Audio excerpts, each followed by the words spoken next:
오늘 본문 말씀을 근거로 해서 애통하는 자의 복이라는 제목으로 하나님 말씀 같이 나누기 원합니다.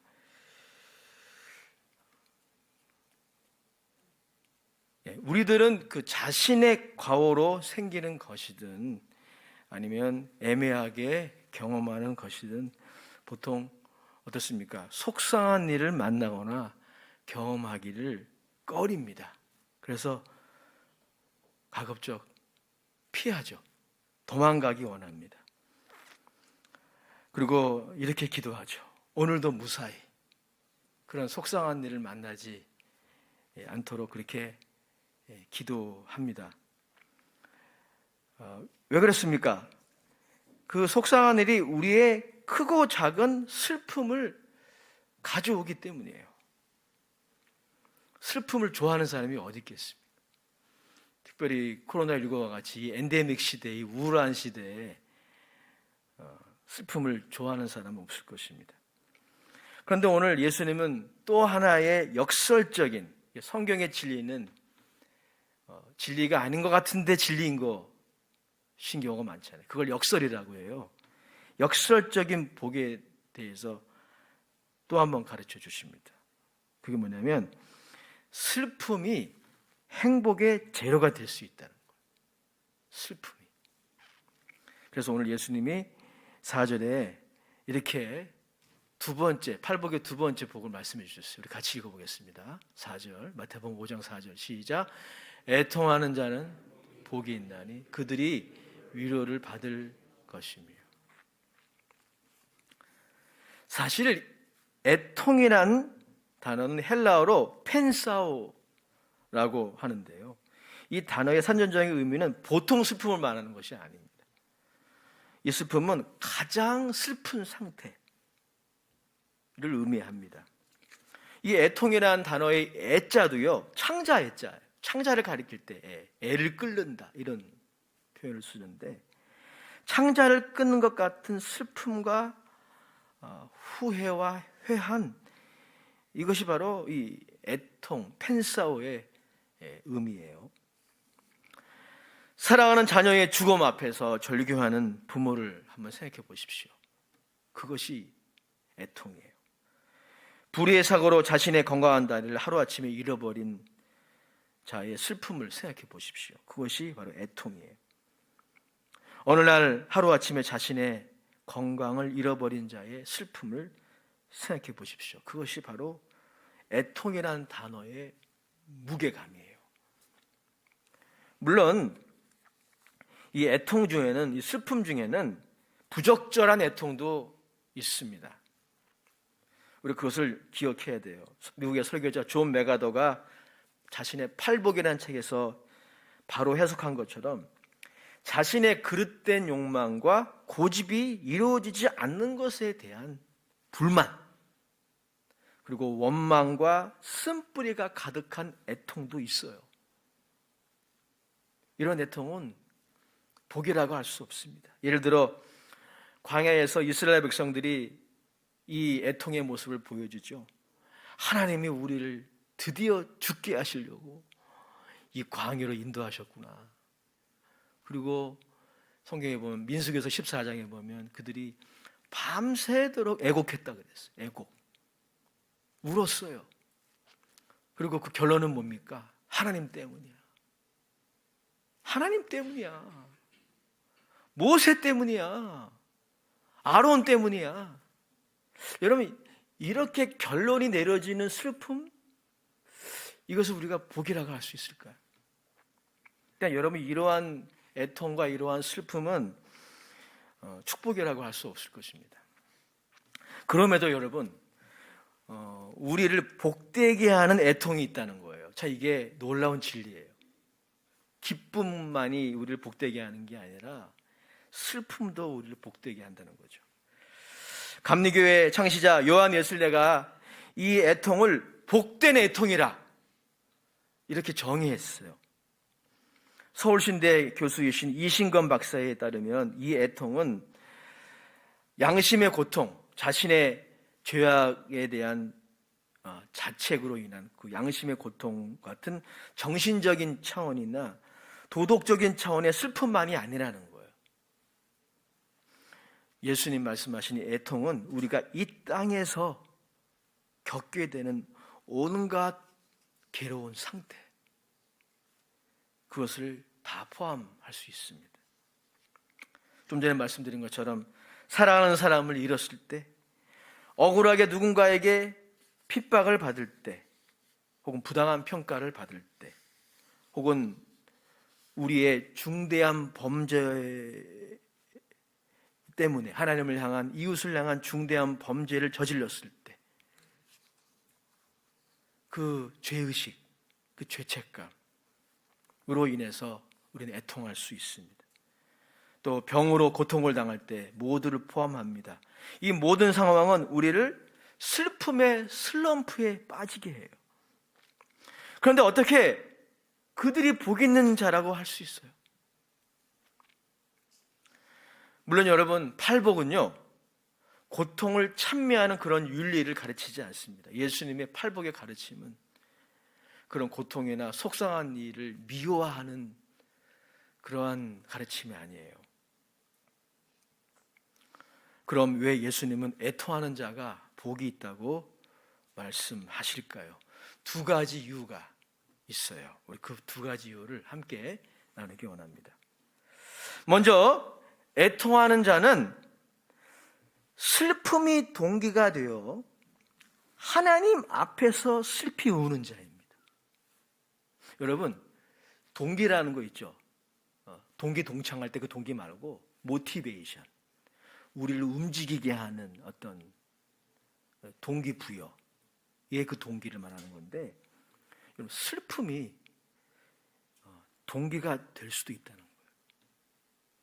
그래서 하나님 앞에서 슬피 우는 자, 그들이 바로 애통하는 자들입니다. 더 구체적으로 말씀드리면 마태복음 강해의 저자 마이클 그릴이 말한 것처럼 이 사람들은 슬픔이 동기가 돼요. 그 슬픔 때문에 하나님을 향해 마음을 열게 된 자들입니다. 여러분, 그래서 복인 거예요. 우리가 어떻게 구원받았습니까? 믿음으로 구원받았죠. 믿음이 뭐예요? 마음의 문을 여는 거예요. 여러분, 이 자리에 오셔서 설교자의 설교를 듣고 또 찬양하는 소리를 아무리 들어도 여러분들이 믿지 않으면 여러분과 아무런 관계가 없습니다. 여러분이 마음을 열지 않으면 여러분과 아무런 관계가 없어요. 아무리 하늘에서 단비가 내려도 여러분의 그 장독대 뚜껑이 닫혀져 있으면 한 방울도 그 안에 단비는 들어가지 않아요. 우리가 구원받은 것은 하나님께 마음을 열었기 때문이에요. 그렇죠? 그래서 예수님을 받아들인 거예요. 그래서 우리 구원받은 거예요. 그러니 여러분, 구원보다 더 큰 축복이 있겠어요? 구원보다? 그러니까 여러분, 하나님께 마음을 열 수 있다라고 하는 건 이거는 복 중의 복인 거예요. 그런데 슬픔이, 특별히 큰 슬픔이 애통하는 자들로 하여금 하나님 앞에 나아가 마음을 열고 그 하나님 앞에서 울게 한다는 겁니다. 그리고 그런 자들은 위로를 받을 것이다. 주님 말씀하셨어요. 하나님 앞에서 우는 자들의 눈물을 하나님이 닦아주시겠다. 성경 곳곳에서 그런 약속들이 제시되어 있습니다. 우리가 나중에 이제 하나님 앞에 정말 서게 될 거예요. 요한계시록에 보면 수많은 구원받은 사람들이 천군 천사와 함께 하나님 앞에 서게 될 때 하나님이 그들의 눈에서 모든 눈물을 씻겨주실 것이다 하시는 말씀이 계시록에 나오죠. 이처럼 여러분, 우리가 이 애통 때문에 하나님 앞에 나아가게 되고 하나님께 마음의 문을 열고 그 하나님 앞에서 울게 될 때 이것이 여러분 복 중의 복인 거예요. 거기 하나님의 위로가 있습니다. 평상시에는 교회에 다니면서도 어떻습니까? 하나님께 대하여 닫혀있는 사람들이 많이 있어요. 그런데 슬픔 때문에 하나님께 대하여 닫혀있던 우리의 마음이 열리게 되는 것입니다. 그리고 하나님께 상한 마음으로 나갈 때 거기에 하나님의 위로가 있는 것이죠. 시편 51편에 보면 그 하나님의 위로를 기록하고 있어요. 시편 51편 마지막 절에 보면 시편 51편 17절 말씀 우리 같이 읽어보겠습니다. 시작. 하나님이 구하시는 제사는 상한 심령이라 하나님이여 상하고 통회하는 마음을 주께서 멸시하지 아니하시리이다. 여러분, 이처럼 애통은 고통의 현실과 자신의 죄의 깊이를 깨닫고 슬퍼하는 애통입니다. 그런 자들에게 하나님의 위로가 있다는 것입니다. 철로 역정의 저자 존 버년이 회심한 이야기가 그런 예 중에 하나입니다. 이 존 버년은 철로 역정이라는 책을 쓰기 전에는 크리스찬이 아니었어요. 하나님을 그는 부정하는 사람이었습니다. 그러던 중 나라에 전쟁이 났습니다. 그래서 이제 군인으로 입대하게 됐는데 전쟁 중에 보초를 서게 되는 거죠. 자신이 보초를 서고 있는데 이제 자신 옆에서 이제 그 다음을 기다리는 자신의 친구에게 화장실이 급하니까 대신 내 자리를 좀 지켜달라고 부탁을 하게 됩니다. 화장실에 갔다 오니까 그만 그 친구가 적의 야간 공격을 받고 현장에서 즉사하게 됩니다. 존 버년은 이 친구의 죽음에 충격을 받고 애통을 경험하게 되는 거죠. 친한 친구였던 것 같아요. 그는 이것을 통해서 하나님을 찾게 되고 그리고 하나님 앞에 나아가게 되었습니다. 이처럼 여러분, 애통하고 우는 자들은 그 슬픔이 동기가 되어 인생의 방향 전환이 이루어지는 자들입니다. 그들은 하나님의 위로를 구하고자 하나님께 마음을 열게 됩니다. 자신의 연약함과 죄악을 가지고 하나님께 나아가는 자입니다. 그래서 여러분, 그들에게 하나님의 위로가 있는 것입니다. 우리를 기도의 자리로 나가게 하는 것이 바로 이 애통이라고 하는 것입니다. 두 번째, 여러분, 이 애통이 왜 복인가? 두 번째 이유는 이 슬픔이 동기가 되면 우리가 평상시 무관심하게 대했던 인생의 궁극적인 가치, 즉 절대 가치에 눈을 돌리게 된다는 거예요. 이것이 바로 두 번째 이유입니다. 애통하는 자가 복이 있는 두 번째 이유예요. 여러분, 우리 인생에 절대 가치가 있어요. 무엇입니까? 우리가 늘 바라봐야 할 인생의 궁극적인 목표. 이게 바로 우리 인생의 절대 가치. 나머지는 다 지나가는 거예요. 여러분들이 버스를 타고 어딘가를 가면 여러 지역을 지나가잖아요. 여러 정류소를 다 지나갑니다. 여러분이 원하는 그 목표에 도달하기까지는 다 지나가는 거예요. 여러분, 인생의 절대 가치란 우리 인생에 없어서는 안 되는 영원한 보배입니다. 그것이 없이는 우리의 인생은 가진 것 같으나 잃어버린 거예요. 그 절대 가치가 없으면 얻은 것 같으나 없는 것입니다. 여러분, 그 절대 가치가 무엇일까요? 여러분들이 이 땅을 살아가는 이유이기도 해요. 여러분들이 이 땅을 살아가면서 늘 응시해야 하는, 바라봐야 할 궁극적인 목표인 것입니다. 그것은 바로 예수 그리스도이십니다. 예수 그리스도. 성경은 아주 분명하게 제시하고 있습니다. 그리고 그분을 믿음으로 임하는 하나님의 나라, 이것이 우리의 인생의 궁극적인 목표예요. 여러분, 이 땅에서 여러분들이 이 목표로 삼는 것들은 다 지나가는 것들이에요. 그냥 재료예요. 도구예요. 궁극적인 여러분의 인생의 목적이나 목표가 될 수 없어요. 예수 그리스도만이 우리의 인생의 궁극적인 목표요, 목적이라고 성경이 우리에게 말씀하고 있습니다. 우리가 늘 바라봐야 할 대상이 바로 그것이에요. 우리가 시선을 집중해야 할 대상이 바로 그것입니다. 그런데 여러분, 참 놀라운 게 있어요. 우리 애통을 통해 이 소위 말하는 거룩한 슬픔을 통해서 여기에 눈을 돌리게 됩니다. 눈을 돌리게 돼요. 지난번 21일 다니엘 기도회 때 어떤 목사님이 설교를 해주셨는데 그분의 설교와 간증에 큰 은혜를 받았어요. 그는 미국의 이민교회의 목회를 정리하고 이제는 한국에 오셔서 순회 설교자로 귀하게 쓰임을 받고 계십니다. 그는 자신의 목회 도중에 가장 힘들었던 것을 다음과 같이 말하고 계셔요. 그것은 바로 예수님만 바라보는 것. 이게 가장 힘들었다는 거예요. 예수님만 바라봐야 된다.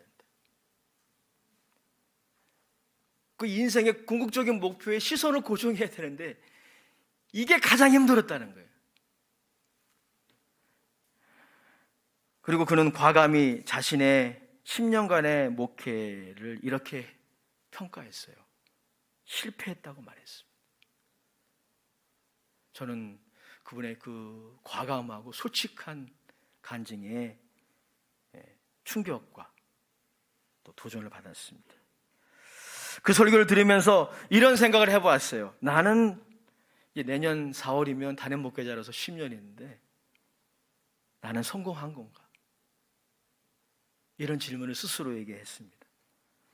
나도 실패한 것이 아닌가? 이런 생각을 해보았습니다. 아니, 더 곰곰이 따져보니 제가 이 부분에 실패를 많이 하는 것 같아요. 그건 뭐냐면 나의 시선을 절대 가치에 두어야 되는데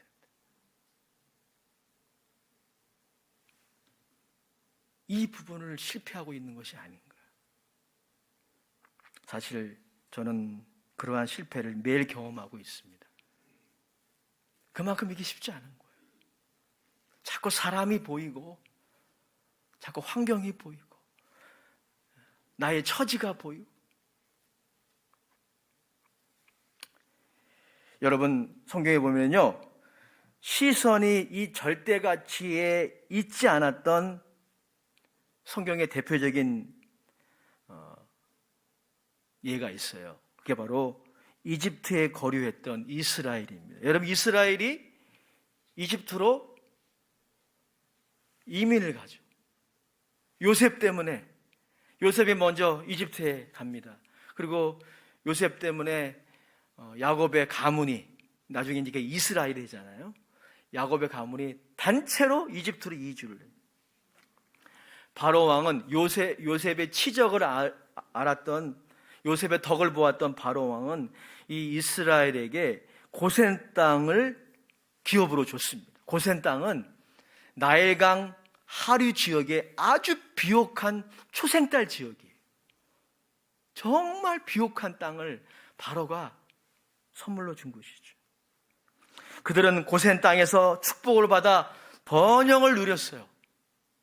자손이 숫자가 아주 증대됐습니다. 히브리인들이 그냥 숫자가 많아진 거예요. 그리고 그것은 무엇을 반증합니까? 경제적으로도 굉장히 큰 번영을 누린 것이죠. 그러나 그들은 아마도 그러한 번영 속에서, 그러한 풍요로움 속에서 자신들이 누구인가를 잊어버린 것 같아요. 무엇보다 그들이 실패한 것은 자신들이 바라봐야 할 인생의 궁극적인 목표, 절대 가치, 이를 바라보는 그들의 시선, 이것이 이제 그 애굽 땅으로 유도된 거죠. 예, 거기가 너무 좋으니까. 그들은 자신들이 하나님의 언약의 백성이요, 그래서 그들의 진정한 거처는 이 이집트가 아니라 하나님이 약속하신 그 가나안 땅임을 그들은 점점 잊어버리기 시작합니다. 이것이 우리의 모습이 아닙니까? 한때 우리 한국교회는 대단한 부흥을 이뤘고 세계 교회사에 남을 만한 그 놀라운 그런 양적인 부흥을 경험했고, 동시에 한강의 기적을 경험하고, 그리고 경제 부흥도 동시에 경험했습니다. 정치적인 민주화도 이루었어요. 정말 세계인들의 시선이 우리 대한민국에 주목될 만큼 그랬어요. 그러나 여러분, 1000만 명 기독교인이라고 말하지만 지금 따져보면 이단을 제외하면 400만 명도 안 돼요. 기독교.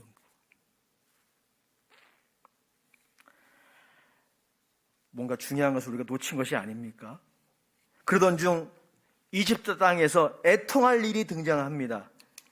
요셉의 치적을 알지 못하는 바로 왕이 등장을 해요. 하나님이 이제 움직이시기 시작한 거죠. 이 요셉의 치적을 알지 못하는 바로 왕이 등장해서 이스라엘을 고통스럽게 합니다. 이스라엘 백성들이 숫자가 많아지는 것을 두려워한 나머지 이스라엘 백성들에게 강제 노역을 시키고 그들을 학대하고 사내 아이가 태어나면 다 죽이게 하고 여자만 남겨놓는 이런 공격들이 있게 됩니다. 이 일로 인하여 이스라엘 백성들은 고통을 경험하게 되는 거죠. 그리고 그들이 애통했을 것입니다. 출애굽기 2장 23절, 24절, 25절에 보면 그 상황이 이렇게 기록이 되어 있어요. 우리 한번 같이 읽어볼까요? 시작. 여러 해 후에 애굽 왕은 죽었고 이스라엘 자손은 고된 노동으로 말미암아 탄식하며 부르짖으니 고된 노동으로 말미암아 부르짖는 소리가 하나님께 상달된지라. 하나님이 그들의 고통 소리를 들으시고 하나님이 아브라함과 이삭과 야곱에게 세운 그의 언약을 기억하사 하나님이 이스라엘 자손을 돌보셨고 하나님이 그들을 기억하셨더라. 여러분, 고센 땅에서 번영을 이뤘던 이스라엘에게 악재가 생긴 것입니다. 그들을 속상하게 하는 일이 생긴 것입니다. 그 주체는 바로 바로였어요. 그런데 여러분, 놀라운 구절 우리가 오늘 발견했잖아요. 그들이 그 고통으로 인해 하나님 앞에 나가게 된 것입니다.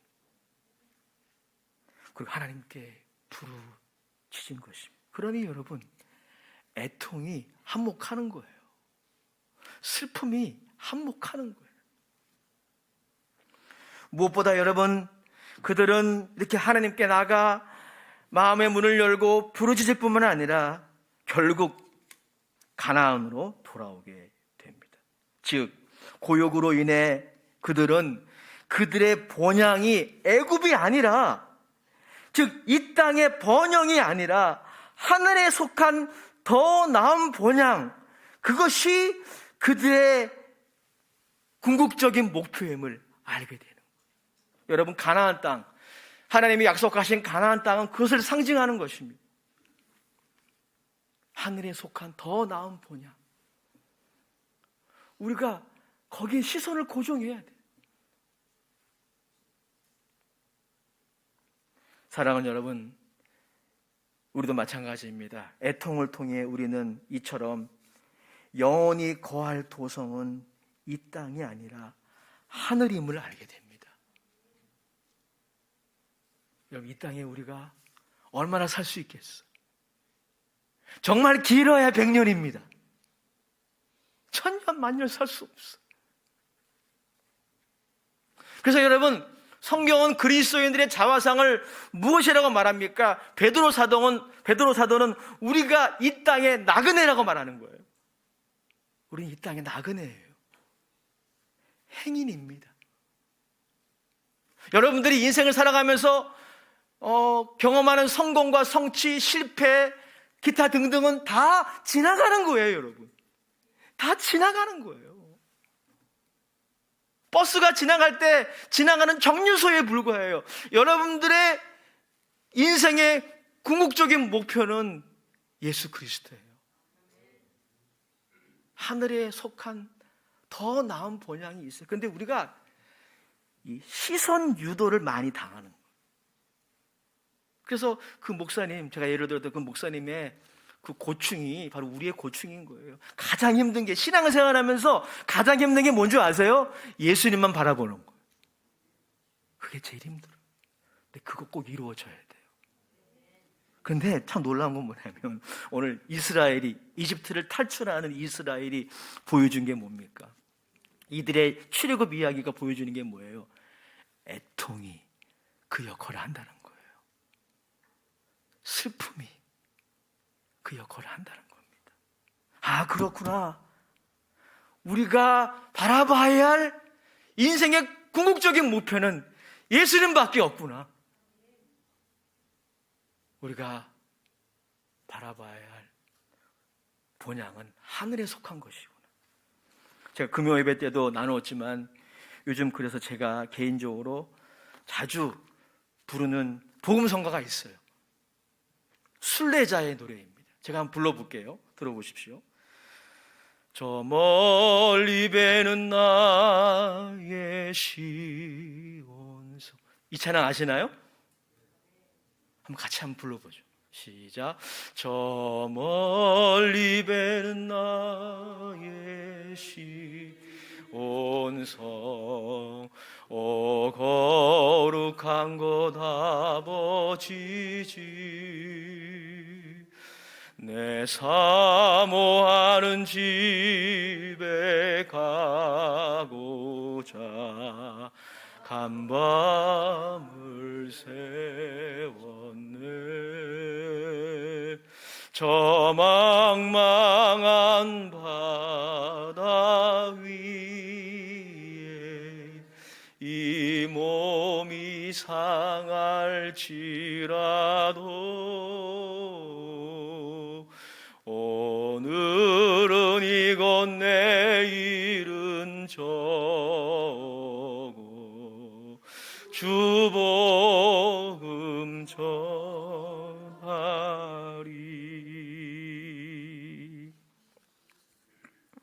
사랑하는 여러분, 믿는 우리들에게, 즉 순례자들인 우리들에게 이 인생의 절대 가치만이 진정한 위로가 됩니다.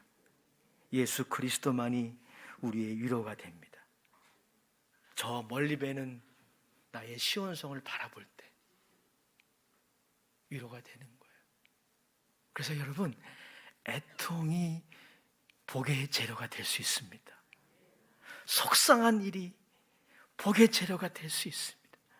그렇게 따져보면 지난주에 바울이 이야기했던 일체의 비결 중에 하나가 저 이거라고 믿습니다. 그가 뭐라고 그래요? 비천에 처할 줄도 알고 풍부에 처할 줄도 알고. 아, 풍부에 처하는 거야 뭐 그게 어렵겠어요? 근데 비천에 처할 줄 어떻게 알 수 있겠어요? 그 속상한 일을 만날 때 그걸 어떻게 이겨낼 수 있겠습니까? 예수님 바라봐야 돼요. 더 나은 하늘에 있는 본향, 우리가 가야 되잖아요. 그 본향을 바라볼 때 위로가 되는 것입니다. 그래서 여러분, 시편 126편 5절 6절에 나와 있듯이 눈물로 씨를 뿌리는 자는 기쁨으로 단을 거두게 됩니다. 따라합시다. 눈물로 씨를 뿌리는 자는 기쁨으로 단을 거두리로다. 사랑하는 여러분, 세상의 엔터테인먼트가 주는 기쁨이 있습니다. 세상의 잠시의 성공과 성취가 주는 위로가 있습니다. 그것도 하나님의 선물이죠.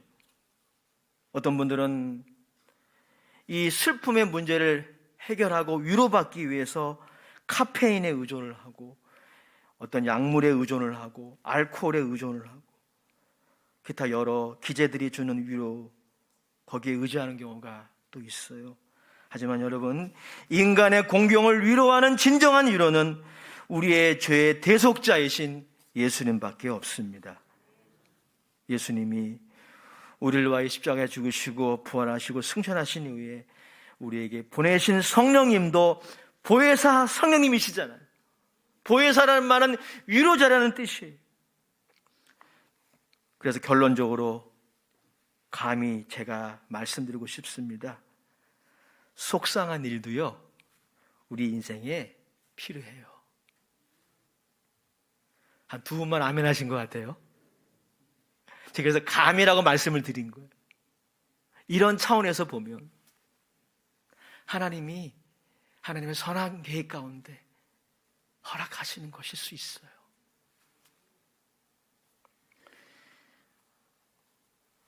물론 여러분, 우리가 그러한 일들을 자청해서는 안 되겠죠. 그러나 여러분, 적어도 우리 인생에 만나는 슬픔과 애통, 여러분 적어도 믿는 자들에게 그것은 생산적이라는 거예요. 우리 인생의 마이너스가 아니라는 것입니다. 우리 인생을 낭비하게 하는 것이 아니에요. 여러분, 그것이 슬픔과 애통이 우리 인생을 낭비하게 하는 게 아닙니다. 우리 인생을 낭비하게 하는 건 따로 있어요. 로마서 5장 3절 같이 읽어보겠습니다.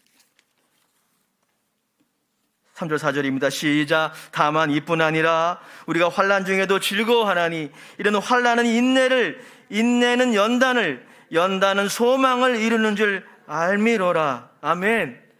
환난이 우리 인생의 마이너스가 아니라는 겁니다. 그리스도인들에게 적어도 뭔가를 만들어낸다는 거예요. 뭔가를 생산해낸다는 것입니다. 그게 뭘까? 하나님께 마음의 문을 열게 한다는 거예요. 기도의 자리로 나가게 한다는 거예요. 그리고 이스라엘 백성들처럼, 저와 여러분들처럼 우리 인생의 절대 가치에 우리의 시선을 고정하게 된다는 겁니다. 사랑하는 여러분, 기억하세요.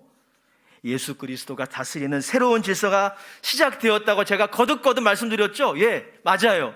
예수님의 죽음과 부활로 새로운 질서, 뉴 오더 시작되었습니다. 새로운 창조가 시작되었어요. 그러나 우리가 한 가지 중요한 것을 기억해야 돼요. 동시에 우리는 옛 질서와 옛 창조 속에 살아가고 있어요. 그러니까 새로운 시대와 옛 시대, 새로운 질서와 옛 질서가 지금 중첩되어 있는 그 시대에 우리는 지금 살아가고 있는 거예요. 그래서 이 땅에 사는 동안에는 우리에게 여전히 애통하고 탄식할 만한 일들이 있는 것입니다. 그러나 시편 기자의 말처럼 눈물로 씨를 뿌리면 기쁨으로 단을 거두게 됩니다. 이것이 바로 성령 충만의 모습 아닙니까? 항상 기분이 업되어서 깔깔 웃으며 돌아다니는 것이 성령 충만이 아니에요. 그게 항상 기뻐하는 모습이 아닙니다. 우리 교회 표어가 항상 기뻐하라고 말씀하는 거잖아요. 그거는 이렇게 항상 기분이 업돼가지고 항상 웃으면서 다니는 게 그게 아니에요.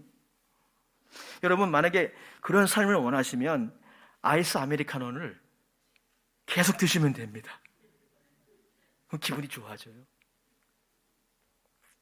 그거는 우리의 현실과 맞지 않아요. 반면 우는 자와 함께 울고 자신과 자신의 가정과 민족 공동체의 죄악으로 인해 울면서 기도하는 것이 성령 충만이에요. 너무 괴로워서 신음하며 하늘을 쳐다보는 것이, 그게 기도예요.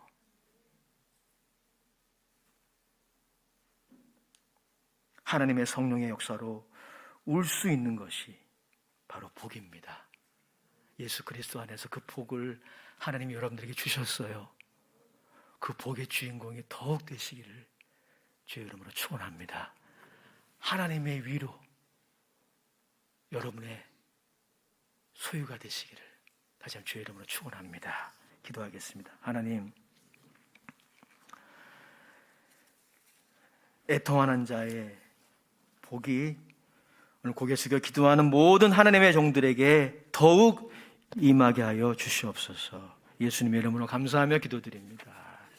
아멘. 우리 찬송가 새 찬송가 242장